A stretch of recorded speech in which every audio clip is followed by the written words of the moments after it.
Welcome to Spotlight. I'm Ryan Geertsma. And I'm Liz Waid. Spotlight uses a special English method of broadcasting.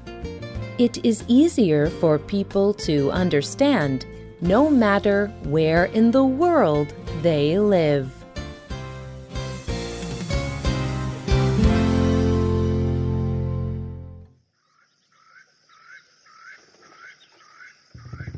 The Chongoni site has the richest rock art in the whole of Central Africa. The rock paintings are of two kinds, red and white. The red paintings are the oldest. They were made during the Stone Age period by hunter-gathering Batwa Pygmies. Chewa farmers, using white clay, made the white paintings during the Iron Age period. The rock paintings had, and still continue to have, cultural importance. They were a centre of traditional religion for their creators, and they continue to be this for people today. The Chongoni rock paintings are in Malawi, a country in southern Africa. Moses Mkumpha described them in a newsletter for the University of New York. Mikumpha is a conservator. He works to protect parts of Malawi's cultural history. These can be places such as the rock paintings or traditional buildings. It also includes artifacts.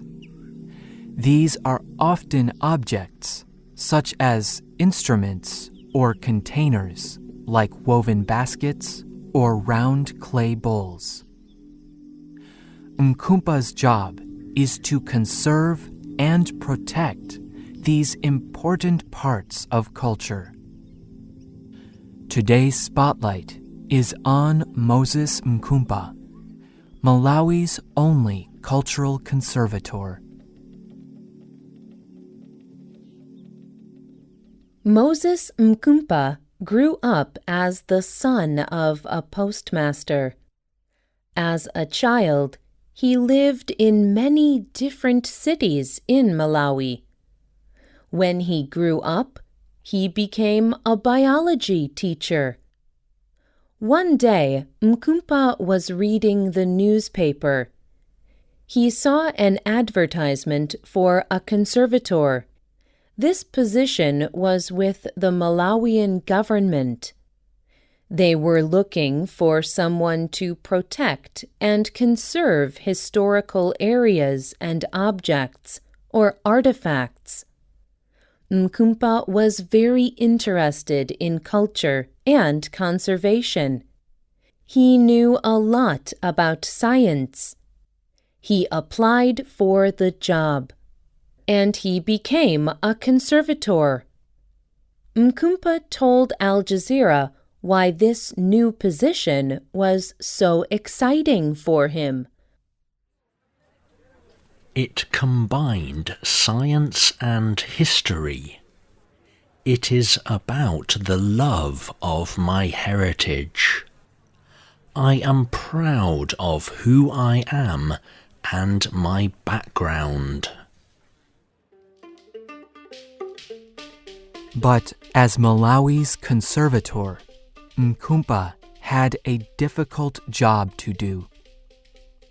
The government was storing thousands of artifacts in a large house. But no one was taking care of these ancient objects. No one had a system for knowing what was there. The artifacts were decaying. They were becoming ruined. These artifacts and sites are an important part of Malawian history. For example, There are forts in Malawi from the 19th century. These were built during the slave trade. They were very important in the history of the country.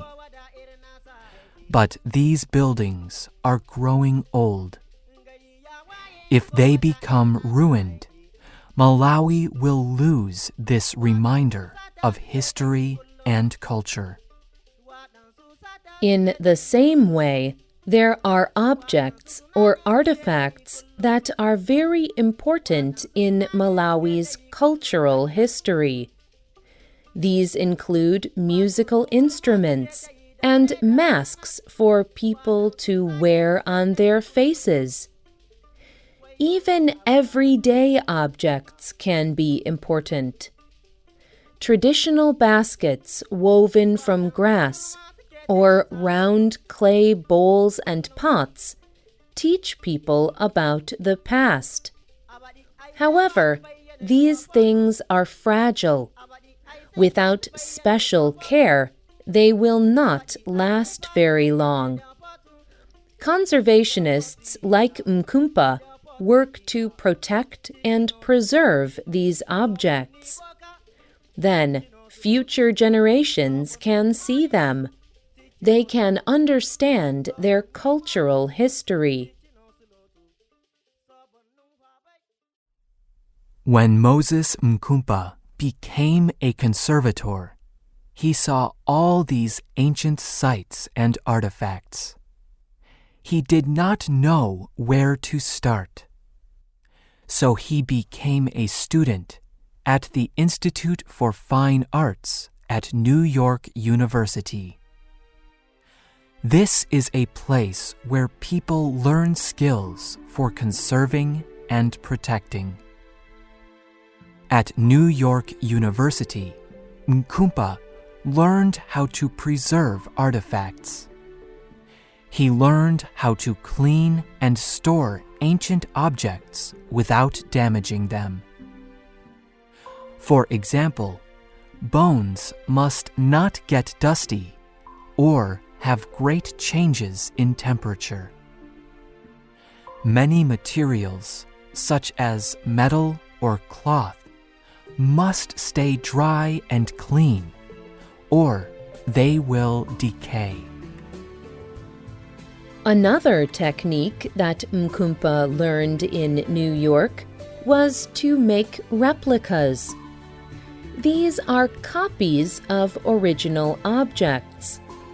This is important for teaching and sharing culture. For example, scientists from Germany came to Malawi. They removed some very old bones from the earth.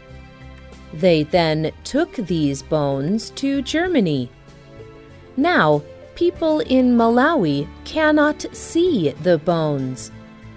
In the future, Mikumpha will be sure to make replicas of important objects. Then other people can share and teach about things like the bones in other countries of the world.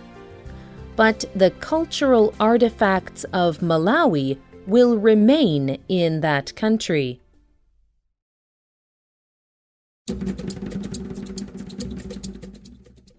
One of the lessons Mikumpha learned is that it is most important to prevent damage.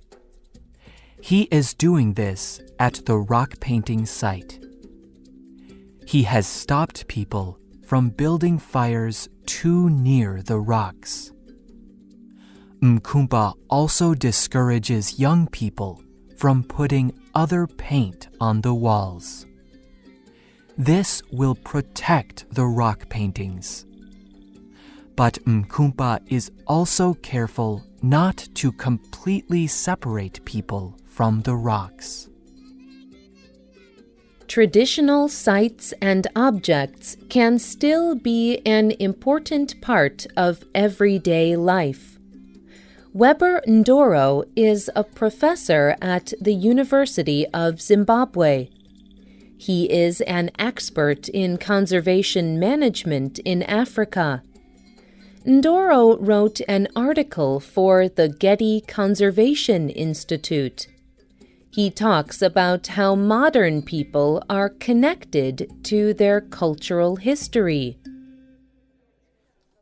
Interaction with cultural property by local and indigenous communities is very important.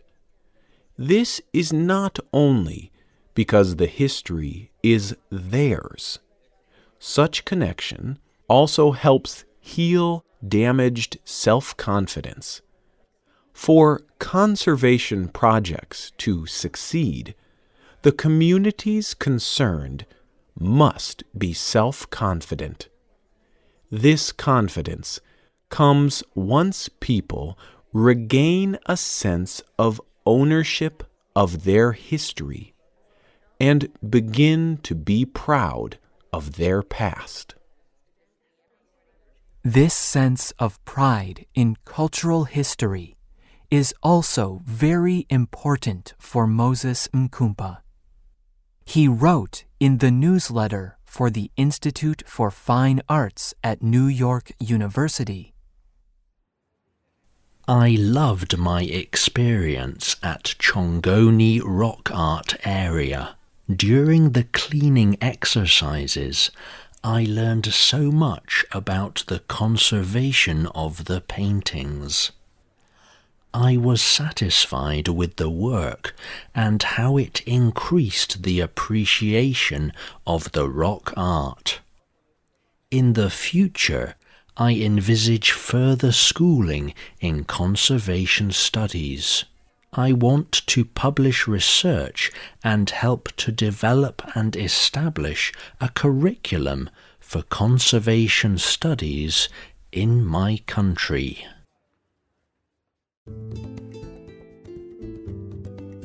For Mkumpha, training other people in conservation is very important. He aims to teach young people about their cultural history.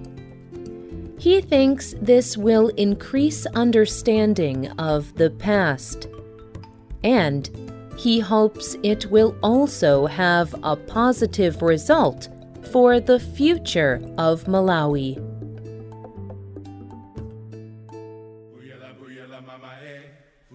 The writer and producer of this program was Rena Dam.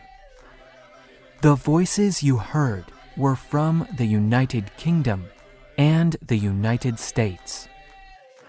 All quotes were adapted for this program and voiced by Spotlight. You can listen to this program again and read it on the internet at www.radioenglish.net. This program is called Protecting Culture in Malawi. Tell us what you think about today's program. You can leave a comment on our website or email us at radio@radioenglish.net. And find us on Facebook. Just search for Spotlight Radio. We hope you can join us again for the next Spotlight program. Goodbye.